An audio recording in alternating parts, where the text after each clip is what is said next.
Hey, it's Heidi Dawson, and this is Wednesday Wisdom, where I interview wildly successful people from across the world, where we get an inside view into what their daily life looks like. Success leaves clues, and on Wednesdays, we're finding them. Join me now for the latest wildly successful interview. Hi, guys. Welcome to the Wildly Successful Lifestyle Podcast, episode number 63, and welcome to Wednesday Wisdom. I'm super excited to be interviewing my guest today. I met him first because he and his wife Frida were design clients of mine, and we built a friendship that I cherish greatly. Now I actually am a client of theirs as well, and he's been practicing medicine for 46 years. The last 6 years have been in a practice with his daughter Heather, called Exceed Hormone Specialist. And I've wanted to have him on for a while now because I know the difference that this has made in my life, and I think everyone should know about this service. So without further ado, I want to introduce you to Dr. Richard Pearson. Hi, Dr. Pearson. Hey, good morning, Heidi. Thank you so much. I'm super excited to ask you some of these questions because I think what you do is so super valuable. And it really, I just think it's just saved my life, literally. And I really just have so many questions about it. And I know we've talked because you've answered several of mine one-on-one, but there's one question I love to ask everyone. So the first one that I have is, you and Frida stay so active, which I love. Do you guys have a morning routine that has helped you stay so healthy? I think our routine primarily is we get up early. We both grew up in rural areas and we're accustomed to getting up early. We get up early. We generally talk for a few minutes and get a plan for the day in our head. We usually have something very light for breakfast, and sometimes it's just a hot cup of tea or coffee, and then we basically get going early with a plan for the day, and we put first things first, and that just works for us. Yeah, I like that. I was talking to a lady yesterday, and she was talking about setting an intention for the day. Yes. Because sometimes for me, if I don't have a plan for the day, I don't get anything done. But I know that if it gets on my calendar, or if I have set a definite intention for the day, I get so much more done. Yes, and that is one of the general messages I give to patients about their hormone health and about their health in general is you have to be proactive, and that starting the day the way we do is generally just a proactive way of starting the day. But you have to be proactive about your health generally every day, every week, and have a general plan for it, and not wait till something happens and then begin to deal with it. And that's one of the ways that we see the hormone therapy. It's proactive for people that need the therapy, and it gives them the potential for doing other things. Right. That's so true. I mean, you have been practicing medicine for 45 years. Is that right? That's right. Okay, so you've seen a lot. Is there any like one thing that you would say that's been consistent that supports health more than anything else? Is there anything like that that you're like, you have to do this? I may have just mentioned it, and that is, Right, I just think that having. you have to be proactive about uh, your health. I think I think many people have the general perception that you're born healthy and you live healthy, and then at some point things start happening to you in the 50s, 60s, 70s, and you just more or less endure those and ride it out to the end, and that you can't that's not something you can have a positive effect on. But Yeah. we think in terms of health span as opposed to lifespan, because lifespan can be 80 years, but the last 25 can be very uncomfortable for the person. They can have a chronic illness or chronic disability, and their enjoyment of life the last 2 or 3 decades is not very good. But our idea is you want to stay healthy until very near the end of your life, Right. and That's and so you true. and if you plan, there are always things that happen that we can't plan. But to the extent you you can plan on having a long health span, and you can enjoy your entire life. I love the way you put that because you don't hear about that a lot. So often doctors, they study sick people, but if you Yeah. study well people and people that live healthy lives and have lived like you and Frida have lived healthy for a very long time. If you study that, then you realize what to do instead of trying to figure out why this person is sick in the last 20 years. But I like that idea of being proactive and also not leaving your health to, just leaving it to someone else to know, because we have to we have to know for ourselves what our health is and how we feel. I love Yes. that.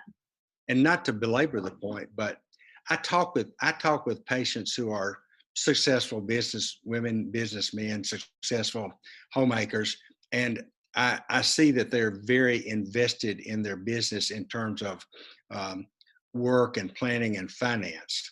So, but I try to point out to them that the biggest asset for all of us is our uh, health asset.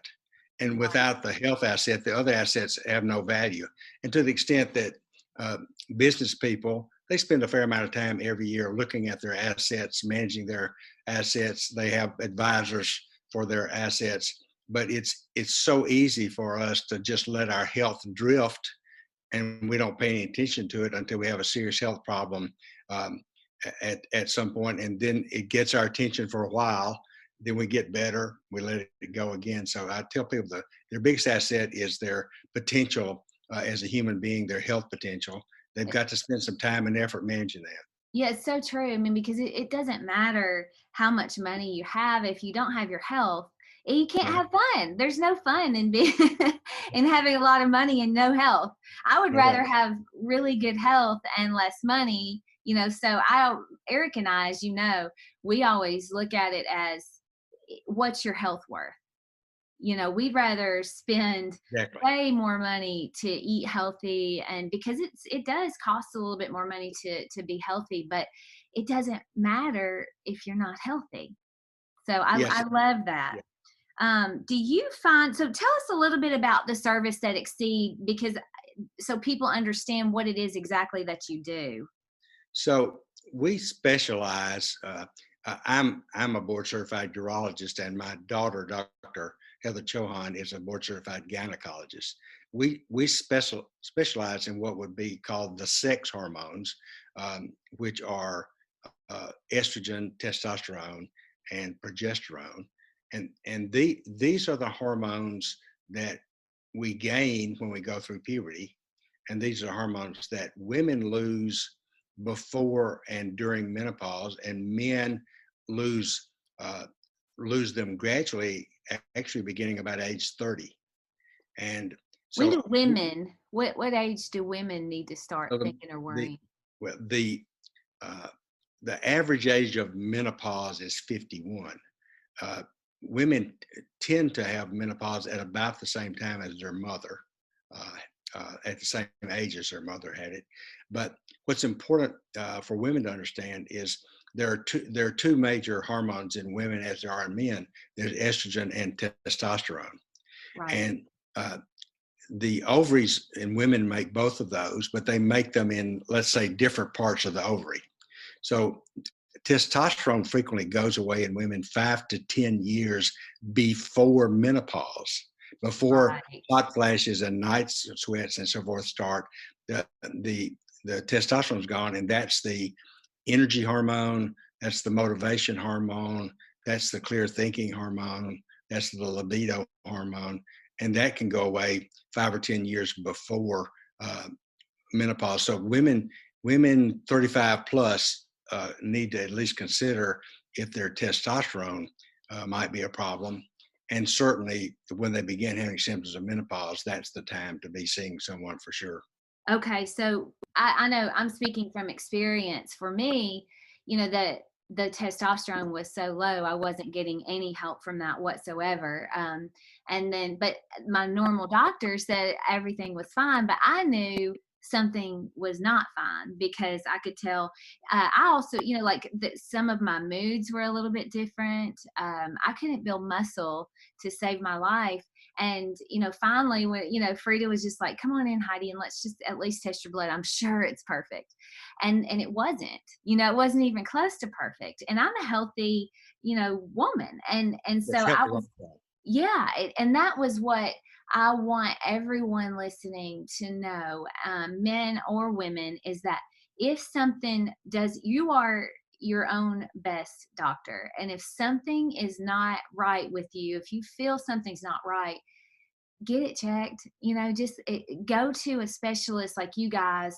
If you're in the Memphis area, Exceed Hormone, to me, just get it checked. There's no harm in getting it checked, because for me, had I not done that, I wouldn't have known what was going on, and never my moods and the ability to build muscle and all of that would never be there, because my regular doctor said it was fine.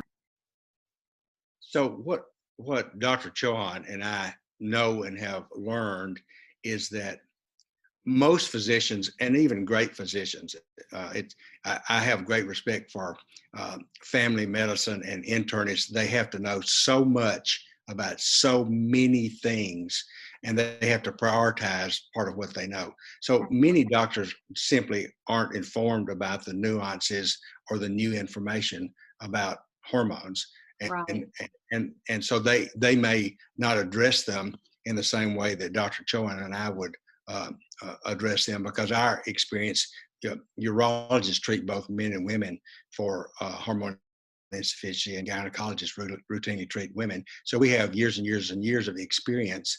So we tend to see a problem more clearly, and we tend to suspect a problem uh, earlier. And that's the type. If someone's looking for the answer to the question, are my hormones okay?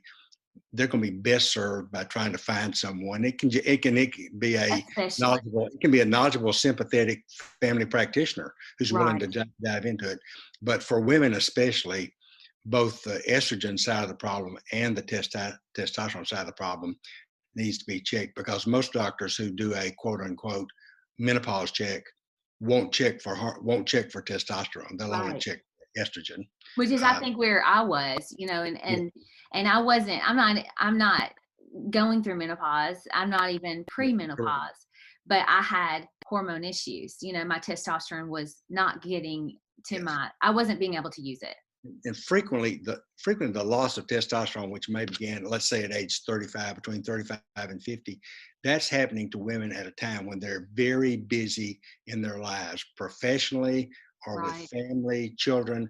They're perhaps working longer hours. They're perhaps stressed more. They tend to blame the loss of energy and the lack of sleep and so forth on Yeah. work, and on work Stress. and stress.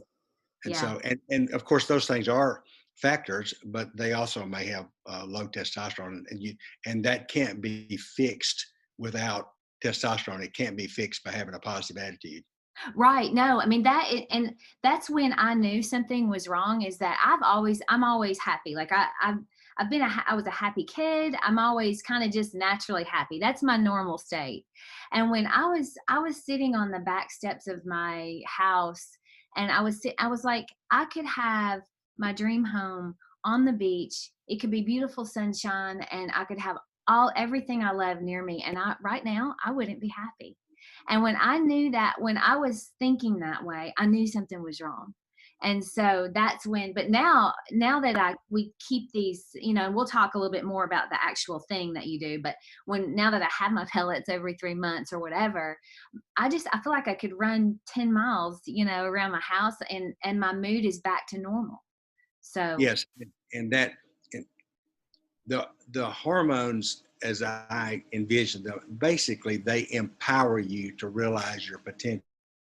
okay. Uh, I, I laugh with some of the men who come in and they need testosterone therapy, and their idea is, well, I'm going to get this testosterone, and then everything's going to be fine. And I say, if all you do is get testosterone and you don't change your diet, you don't lose weight, you don't exercise, you don't get motivated, I said, it's like buying a brand new car and all you do is sit in the front seat and listen to the radio.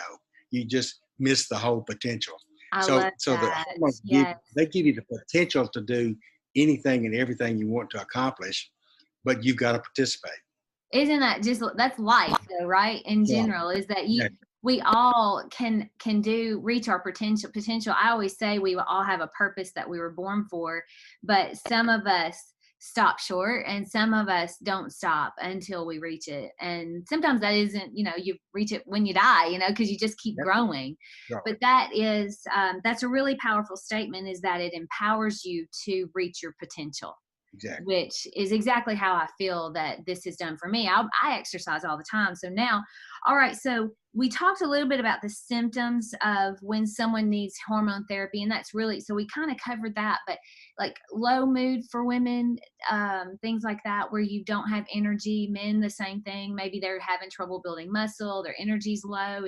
Are those pretty normal symptoms? Yes, well, I would say among the most common complaints are um, lack of energy and fatigue. And then for both sexes, some loss of libido.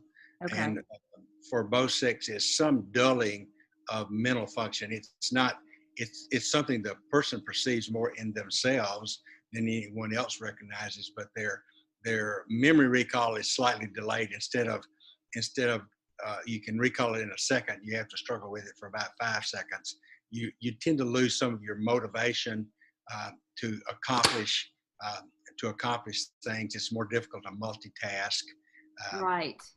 And Gosh, of course, I could relate to all of that. And I think most people just think that's normal aging. And, I remember when I was talking to you about what we were talking about, testosterone, and you talk about optimal.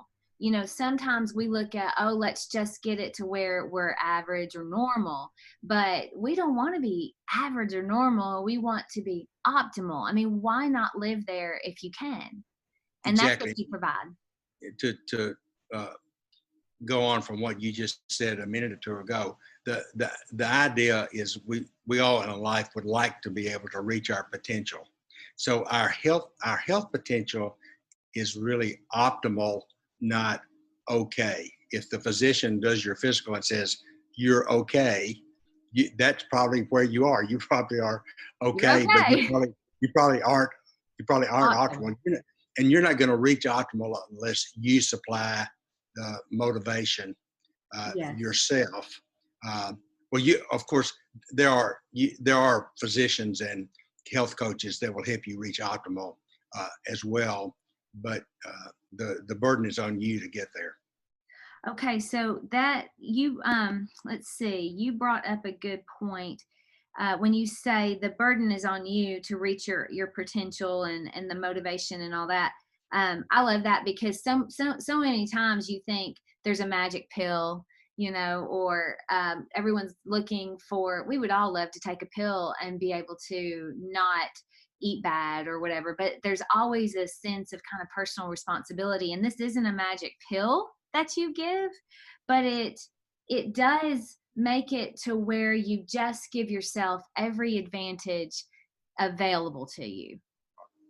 And it requires some level of, you have to have commitment and self-control and willpower, whatever. Right. Just some of the Is. things that we just all struggle to have. Now, so why is it, and we may have touched on this, but why is it that even though, like for me, I eat a balanced, healthy diet, I exercise regularly, why do our hormones still sort of wreak havoc on us though? I mean, even if you're healthy, shouldn't our bodies just be right?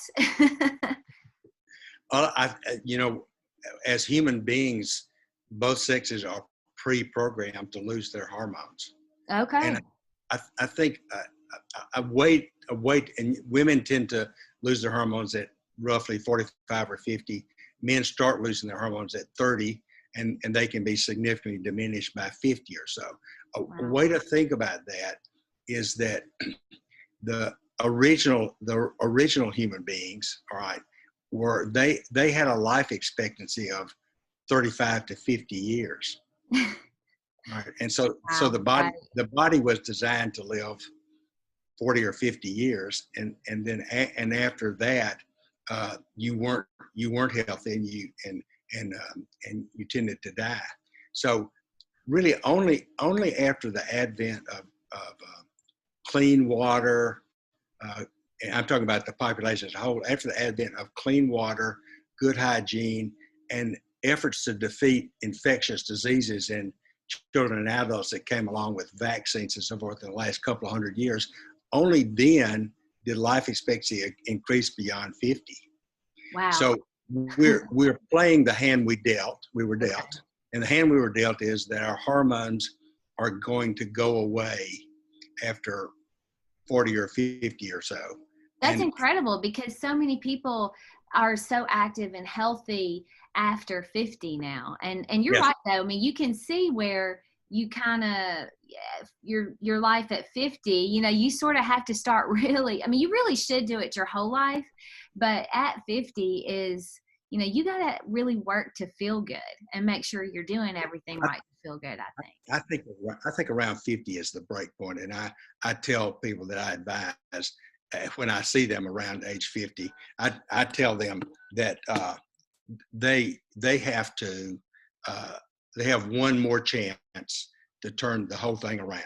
Right. And at age 50, that's your last chance, because what you do at 50 is going to determine how you are at 70. Right. And So true. what you do at 60 is going to determine how you are at 80. So you have to get on the train at 50, and you have to stay on the train. Yeah, absolutely. Yeah. So then now I have a question for you personally. So steroids, between the difference between steroids and testosterone, because people will say, oh, well, you're just taking steroids, whatever. I don't know the difference. So what is the difference between that? Right. So I don't want to make this sound too complicated, but you've seen in media, sometimes newspaper, we rarely read them anymore, but you've seen that a little box that has a little blurb in it that's a fact, and it's called a factoid. Yes, a factoid. Now, a factoid is like a precise statement of a fact, or a little derivative of a fact. Okay. So steroids come from cholesterol. All of the steroids in the body are made from cholesterol, and the term sterol is shortened in the name to steroid. Okay. That's what's okay. So steroids are all made in the body from cholesterol, and the only thing steroids have in common, all the sex hormones are steroids. Your cortisol, that your stress hormone, is a steroid, but the only thing they have in common is their shape. Okay. The molecule has 4 rings that are attached to each other, and that's called the steroid ring. But what makes all of them different are the little atoms and molecules that are attached to the ring, so they all act differently. But so if you use the term steroid and you apply it to say, I've got an orange and a tennis ball, they have similar shapes, but that's all they have in common. But that's it. Just the shape. So steroids, they only have in common the shape, but not the function. So a better term, if what people are being precise, would be to name the hormone they're talking about, okay, and not with too broad a brush. And so when the hormones were first isolated, and that was actually around the late 1940s, 1950s, that it was possible to isolate estrogen and testosterone and so forth from the blood and identify what they were. That was also a time when some chemists started modifying the steroids to make them super active, super powerful. And so steroids got a bad name. Right. Because these artificial synthetic steroids were dangerous. Everything that we take into our body, it can only go 3 ways. It gets burned up as food, it becomes part of us, we build muscle out of it, or it gets excreted. So those are the only 3 pathways that it can go. So the early steroids, the chemical steroids that were harmful, they had a powerful effect initially, but the body couldn't eliminate them. So they stayed in the body. they were very toxic and they led to physical problems, death, Right. infertility, that type of thing. So steroids got a bad rap back in the 50s and 60s. Uh, Okay. That's so but that's a big difference, and that touches on something else that yeah, you guys, everything you use is bio-identical. So our body makes it already, right? And it's just not right. making enough of it to Correct. make us optimal. So that's the difference, is that you're not doing anything synthetically. It's all organically. It's all bio-identical, correct? Correct. And bioidentical uh, simply means that we talked about the structure of the hormone. It means that the hormone we give to the person is exactly identical, even at the atomic level, to the hormone that their body was making.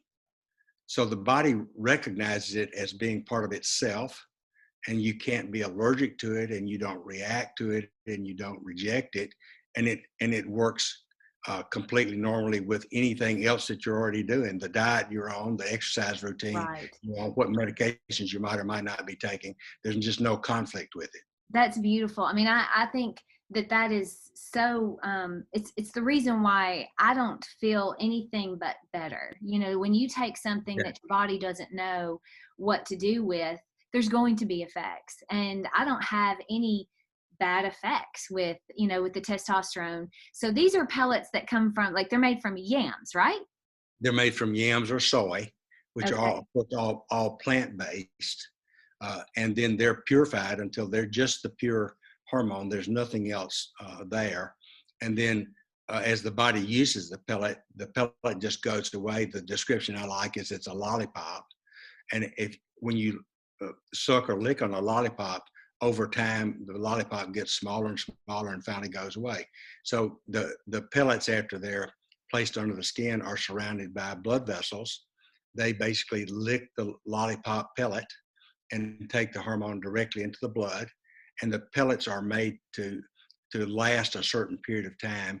Typically in men they last about 6 months, in women they last 3 or 4 months. So there's a constant time release of the pure substance, uh, just as your body would have done if your ovaries were still working. Uh, and so it's very physiologic. It's a very natural mechanism. Right. And so just so everybody kind of understands, if you're listening, you cut just a little incision in the upper part of my rear end, Yes, and you put the pellets in there, and the body accepts them by wrapping, or blood vessels sort of wrap around the pellet, which is about the size of a tic tac. Is that right? yes, yes, Okay, so then eventually, and this makes it where it's very gradual release, and you basically get the benefits gradually instead of having the high dips and lows of when sort of the shots. Because some people will say, well, I get testosterone shots. But sometimes with that, you have dips and valleys. Is that right? yes. See, an example might be, I'll go back to my lollipop example. When you enjoy a lollipop, it's a gradual release of the sugar and the enjoyment that comes with sugar over a period of time. Of course, you can buy those lollipops that are 12 inches across. Right. They'll last That's a long that's time. really all right. Uh, come that effect of the gradual enjoyment of the lollipop versus taking a teaspoon of sugar and just putting it in your mouth and let it dissolve. Then you get all the sugar at Oh, once, and after a couple of minutes, there's no sweetness yeah. left. And the effect, all the sugar at once, is not the same effect as the same amount of sugar spread out evenly over a long period of time. So Absolutely. You get kind of a high and then a low. yes, you get and high. and that's what I don't ever get. I just get it. It's a very I mean, I feel great for a very long time. Now I can start telling, I kind of know when I can tell when my appointment needs to come up to get my pellets again, because I can start feeling a little bit less energy. Maybe my mood's a little bit low. The last time, Eric was like, when are you due for your appointment? And I was like, I know it's time, because I can tell. And unfortunately he could too. Well, and your personal example is the same as many others. You aren't aware that you need the hormone. You know something's Right. wrong, but then once the hormone's replaced, then you remember what it felt like to be normal, So Right. having been in those two states, normal and not normal, you recognize when the not normal comes back. You know what. Yes, that's so true because sometimes, and I remember thinking, is this just it? I mean, is this the way I'm supposed to feel as I get older? And, that was not going to be okay because I didn't like it. But now I know, okay, I know that there's something out there that's going to help me. And so, and I'm hoping that this will touch other people and they'll call you guys too. So what advice would you give to someone that, if they think they might benefit from this service that you provide, but aren't sure like what the process is? How would they go about getting in touch with you and doing what's the process? Well, our particular process is we want to be sure that we're helping the people that are in the state of hormone imbalance, but that we're not uh, uh, basically seeing a lot of individuals whose problem is different than that, and we need to steer them in a better direction. So Right. generally, what we do is we ask people to get their lab work done. We of course manage what tests are drawn, and uh, most people can get that done through their doctor's office or through any of the commercial labs like Quest and AEL and so forth. Uh, and then we look at their numbers, and we're then able to say, yes, you have a problem, and we'd like to sit down with you and talk with you about your problem. Dr. Chowan and I, we became aware of the fact that low hormones was a medical problem and not a sideline. Because there was a time when it was like, well, if you don't feel good, just go get a shot of hormones and you'll feel better. It's not part of what you really need. But now we recognize that it is part of what you need. So we treat it as a medical problem. So we get the hormone levels. We ask the patient to come in. We go over their medical history, their social history, what they've taken before, how they feel, and so forth. And we make a medical diagnosis, and then we treat it with the appropriate dose of therapy. So the people can email us at the office. That it's just info@exceedhs.com. ExceedHS is just Exceed Hormone Specialist. Um, our website is quite good. It also is called exceedhs.com for some just to read in general about what we do and what our philosophy is and why we do it uh, That's that way. And great. then, I yeah, looked at it too, and it has a lot of good information, and I'll definitely right. put that in the show notes for sure. Right. Go ahead. I'm sorry. I cut you No, off. and then to the extent that people want to just read something in general, um, a couple of alternatives for women. A kind of fun way to read about hormones for women is Suzanne Summers. Uh, Oh, she okay. so she's a big supporter of uh, bioidentical hormones, and she's got a long, great story. And of course, it's a fun read too. And I would tell people not everything she says is perfectly scientific, but the message comes through, and I think her latest book is called Ageless, and Okay. she tells a good story and it's a fun read. But So there's that book is where she tells the story is Ageless. Ageless, Okay, and then I'll get that book. That's awesome. right, okay, and then a physician who is a real expert on female hormones is Pamela Smith, Pamela W. Smith, a physician in Michigan and Florida. I think her book is just called Women's Hormones, but all these things are available on Amazon or Okay. Morgenthaler or wherever you buy your books. Awesome. And then for men, really the guru of male hormone therapy and a real champion of it is a man named Abraham Morgenthaler. It's Morgenthaler, and he has a book called Testosterone for Life. It's an easy read. Most men will find themselves in the book, um, and it paints a very positive picture for what you can expect if your Okay. testosterone is low and you get it replaced, and you do the activities that maximize the effect of the hormones. That's awesome. So I will put all three of these Yes. on the show notes so that everyone can benefit from those as well. So I had a quick question that came to mind. What is the percentage of people? Do you think? I mean, do you have an idea of what percentage of women, say over 35, and men over 30, that that have hormone imbalance? What I tell the men, because their loss of hormones is gradual, but what I tend to tell the men is beginning at about age 40, the percentage of men that have a problem is probably the same number as their age. In other words, at age 40, probably about 40% of men have a problem. At age 50, 50%, and so forth. So it's a substantial number. Yeah. Men, as you're aware, they don't tend to talk about this subject with their friends very much. Right. And so they tend to feel that they're the only person that has the problem. Okay. So I try to let them be aware that lots of their colleagues have the issue.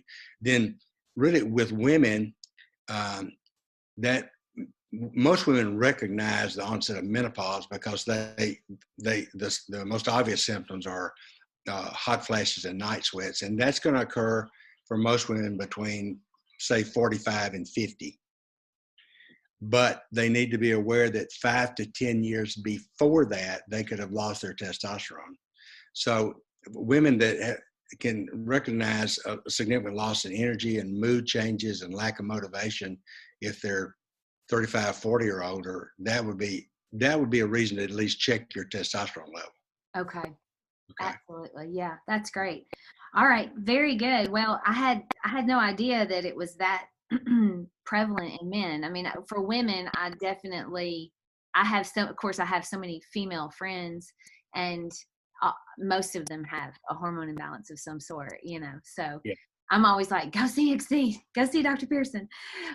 Okay. Well, this has been so informative, and I appreciate it so much. This to me is life-saving for people, because sometimes, we have problems, and a lot of times it affects our psyche, and we think something's wrong with us, and it's really just something that can be fixed. And you guys help so much. And I would say one final thought. I would say to women, men are never motivated to seek help for this problem. I mean, I've laughed over my career. The only two things that make men seek healthcare are, one is uncontrollable pain, and two is lots of bright red blood. And other than that, they're going to rub dirt on it and keep going. So if the man in your life might have an issue, he can get his hormones checked as well. No commitment, but just to see where things stand. And the encouragement for that will have to come from his significant other. So we can add a third, not only uncontrollable pain and blood, but we can add the woman in your life hounds you until you get your blood checked. How's that? That's the most important one right there. Yeah, that one probably would do it. All right, Dr. Pearson. Well, I have enjoyed this so much, and please tell Frida hello, and I'll be seeing you soon, and we will talk again very soon. Thank you so much. I enjoyed doing this, and good luck. Okay. Thanks, Dr. Pearson. Bye-bye. Bye-bye. Don't forget to subscribe and share with your friends, because we're just going to keep going bigger and better places together, and I love that about us. Talk to you in a few days.